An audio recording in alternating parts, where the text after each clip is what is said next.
This is the special video that I mentioned in the short video that I was going to do a long version video. I think this was a very good, what's the word I'm looking for? Example of, first of all, let me stop. Hopefully you watched the long version video, right? Because I'm not doing the research over again. I did the research in the long video. I will put the link at the end to episode 232 part 1. This penny was found in episode 232 part 1. And I also did a short video on it.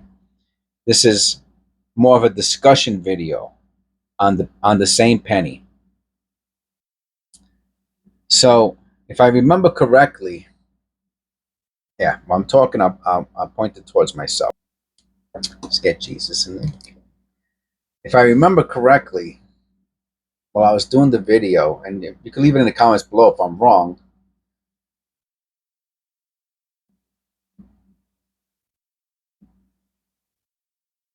I looked at the penny and I put it to the side. Like I said, okay, I don't see nothing there.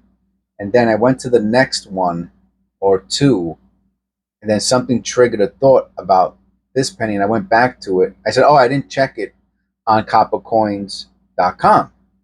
So I said, oh, let me not be lazy. Let me check the penny on coppercoins.com. And when I went, because I saw some, on Copper Coins, he calls it a spread,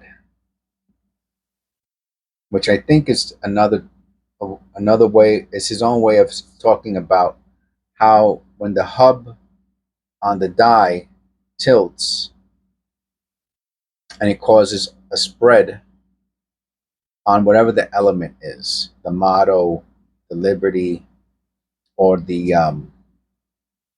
date. So he calls it a spread. And I did notice it on it, but most tilted hub, in my opinion, I mean, on Zinc Sense, and this is the interesting part that he calls his website Copper Coins. On most Zinc Sense, on a lot of, I shouldn't say most, on a lot of them, it's common. Tilted hub doubling, spreading of the elements from the tilted hub is common, but much less so on Copper Coins. And I guess depending on which die and what stage or state the die is in, causes certain anomalies which are identified by these various coin websites, Copper Coins, Wexler, Konica, and others. So I went back to look at this penny, and I went into Copper Coins, and then all of a sudden, having a microscope would be, but I have one. I'm just not using it because I'm making so many videos that to switch between instruments, I don't have time for it right now. Like if I'm using a microscope, that's going to be the whole video. It might be one penny for a whole video. Who knows? When I start using the microscope, things are going to change here from the way you're seeing them now. And I'm not prepared for that. I'm the type of person, I take a long time to prepare for everything. That's just my nature. So I can't just jump into something like using a microscope, which I have. It's right over here. It's right over here. See the TV? See the TV? Underneath the TV, there is a bench with the mic. So I have to, it's a whole nother location. My space here is so limited. My office is small. If I move and we have a bigger house and all that'll change. But for now, it's a whole nother workstation. But with the camera, I'm pretty good because I'll take it out and I'll use my loop with my glasses, and I get pretty close to it. So on this specific penny, there's an error. I think it's the see that one of them is the 1D006, the other one's the 1D003. One of them has to do with the 7. And now I'm going to switch to the penny. So one of them has to do with the 7, and The 7 has a little thing here and then has a little mark in it. And that's the whatever. It's either the 003 to 006, right? And then it would have on the 1 a little mark to the north. This penny has the little thing over here and a mark in the 7, but it has the little dot on the bottom of the 1. So let's take a look at it. Now again, I looked at the penny through the in episode 232 part 1, but this is just to show you how much time and effort it can take. So you can see, so it's fair, and I'm going to use the little, unfortunately my camera's not super duper great. Okay, so if you go to copper coins, one of them will show a little dot up here. This one has the little dot on the bottom. Right there, you can see it. Unfortunately, the shadow is going out. So look to the front of the shadow, and you'll see the little dot on the southeast of the 1. Okay, so whichever error it is, 003 or 006, also shows the line in the 7, which you can see there. Now, if we were under a microscope, you would see much clearer. You could almost see it there. See how it got blurry? But right at the top of the 7,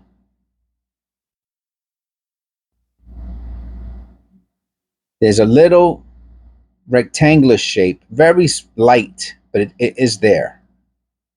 So on the top of the 7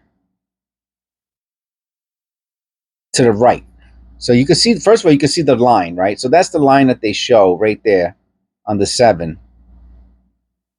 That's the line that they show, right? On copper coins. It's the top bar, right? That looks like that. That's very hard to see through the camera, but through the loop, and you might be able to see it because when you have the image on a big screen, if you're not watching this on your phone or if you're zooming in, you can see it. Let me look again, make sure I'm not. It's very, very light.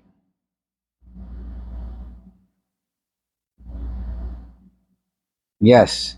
Okay, so there's a certain, I can see it very clearly now. There's a certain angle you have to hold it at to get the light. Okay, so watch. How about if I put the light on? Will that help?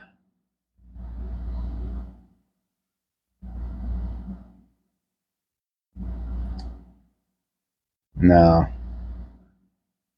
Oh, wow, it's worse. So there's a certain angle. Maybe, there you go. I think you can see it there. And you can see the light helps. Right there above the 7. And if you go to if you go to copper coins, you'll see the little tiny bar. So small that of course a microscope would help. But we don't have one. But this is just to show you, demonstrate the ridiculous time it takes. And then of course in the motto, right? So the motto is "In God We Trust." That's the motto. You can see the doubling, very apparent in the I, the O, the D, and a lot of the letters. And again, this is through the camera. So forget about if it was through.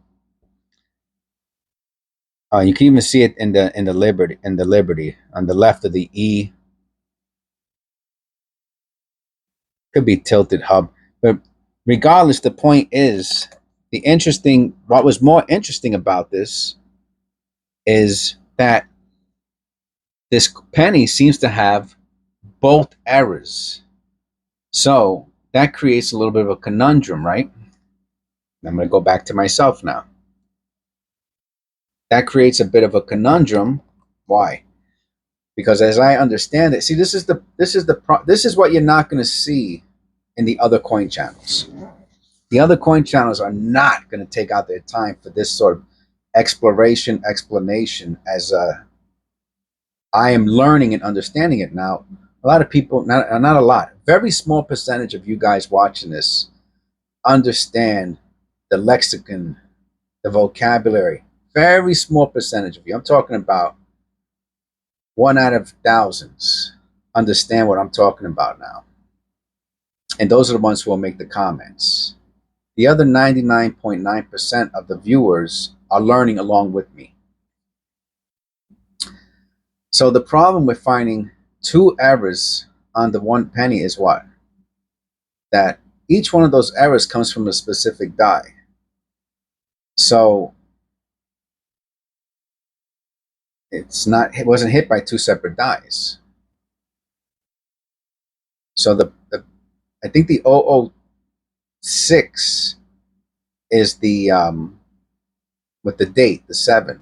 So that would probably be the prominent error. And the other one, the little doubling of the spread on the motto and the liberty or wherever else it's at, would probably be a result of a later stage or state of that die creating, which might even be considered a deteriorated die, right? As a die deteriorates, it goes through its stages, which Otis talks a lot about that.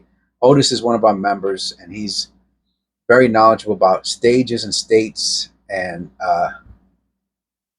markers and things of that nature that he makes comments on, and it's very helpful. It's confusing.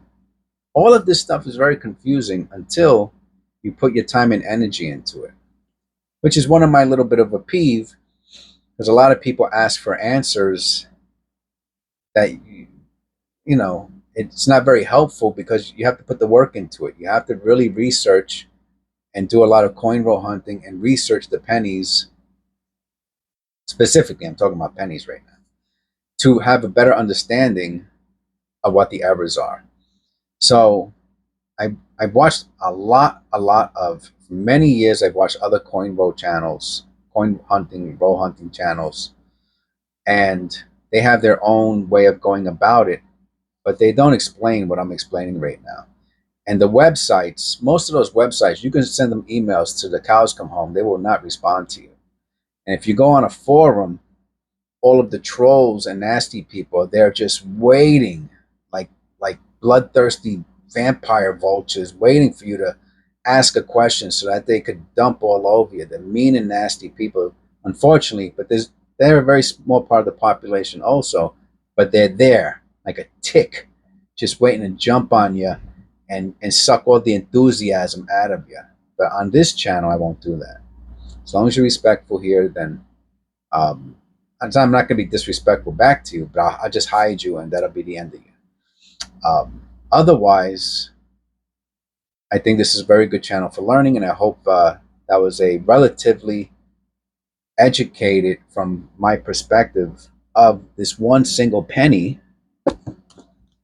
That was the topic of this video for 13 minutes. And I just put it to the side because if you just look at it like that, it looks very ordinary.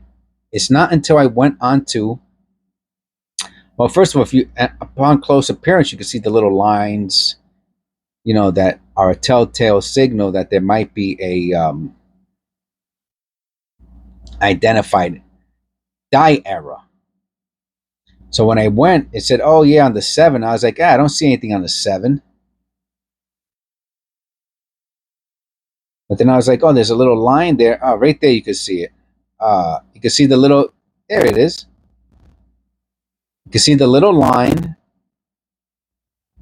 and you can see the little square above the right of the 7. So difficult to see, especially from this distance. It looks like nothing. I just put it to the side.